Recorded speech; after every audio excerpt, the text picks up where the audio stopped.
तो आज अपन करें क्वेश्चन नंबर 4। इसमें लिख रखा है भैया, आपको डेटा दे रखा है। क्वेश्चन की क्या रिक्वायरमेंट है, आप निकालो operating leverage, combined leverage, earning per share. ठीक है, तीन चीज़ें आपको निकालनी है। सबसे पहले तो भैया आपको डेटा देख लो क्या क्या दे रखा है। इक्विटी शेयर कैपिटल है 12%, बॉन्ड्स के बारे में बता रखा है, सेल्स बता रखा है, फिक्स्ड कॉस्ट बता रखा है, फाइनेंशियल लेवरेज 1.49, पीवी रेशियो बता रखा है, टैक्स बता रखा है। सबसे पहले तो अपन सॉल्व करेंगे, वैसे सॉल्व करके देखते हैं क्या कोई दिक्कत आएगी क्या। ऑपरेटिंग लेवरेज क्या होता है भैया, कंट्रीब्यूशन डिवाइडेड बाय EBIT। अब सबसे पहले अपना बेसिक फॉर्मेट लेते हैं भैया। सेल्स रेवेन्यू है अपने पास 84 लाख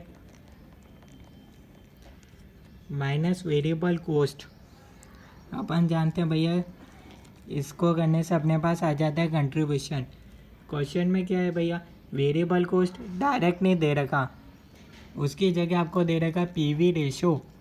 पीवी रेशो आपको बता रखा है भैया, इसका फॉर्मूला आता है contribution divided by sales into 100। ये आपको दे रखा है 27.55%। ठीक है, क्या कंट्रीब्यूशन अपने पास है क्या भैया?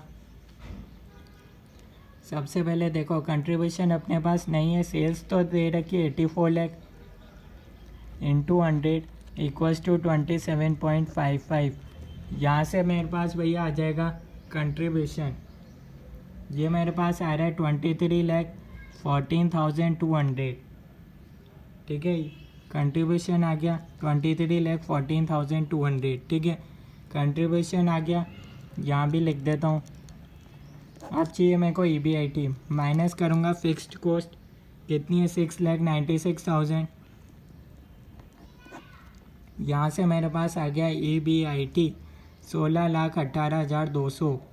ठीक है, EBIT भी आ गया 16,18,200। ठीक है, इसको आप सॉल्व करोगे तो ये आपके पास आ गया 1.43 टाइम्स।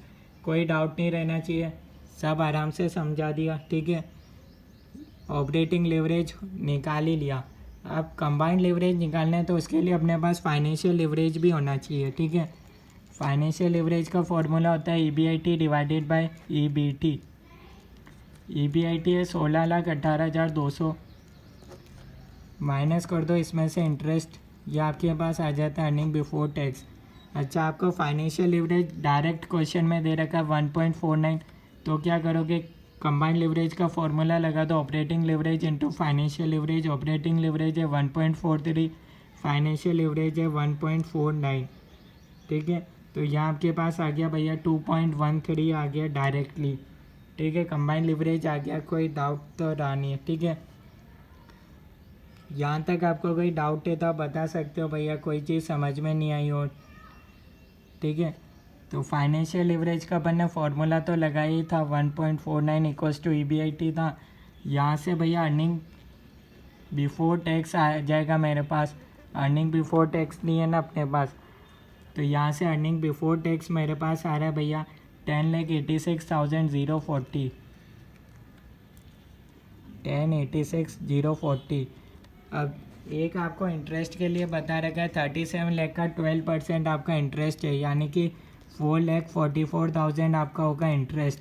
अब इसको मैं सॉल्व कर रहा हूँ तो क्या मेरे पास आंसर आ रहा है? नहीं, एक और इधर बैलेंसिंग फिगर बच रहा है, वो होगा भैया अपने पास 88,160। कैसा है पता चला ना, इसमें से इन दोनों को माइनस कर दिया तो ये बैलेंसिंग फिगर बचा। इसको आप अदर इंटरेस्ट कॉस्ट भी कह सकते हो, इंटरेस्ट कॉस्ट भी कह सकते हो, कुछ भी कह सकते हो।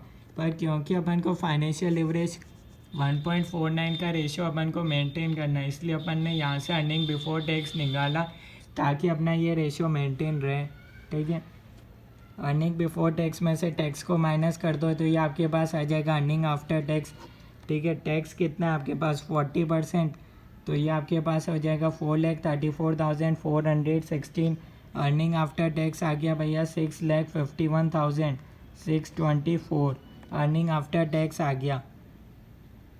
अब क्या करो, इसको divided by number of equity share holders. 50 lakh आपके इक्विटी शेयर कैपिटल है। ठीक है, 50 लाख तो आपकी इक्विटी शेयर कैपिटल है।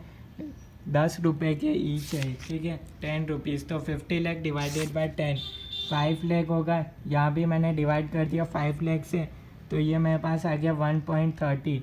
कोई डाउट है बता दो, कोई चीज़ समझ में नहीं आई हो, कैसे आया, कुछ नहीं आया, कमेंट्स में बता दो।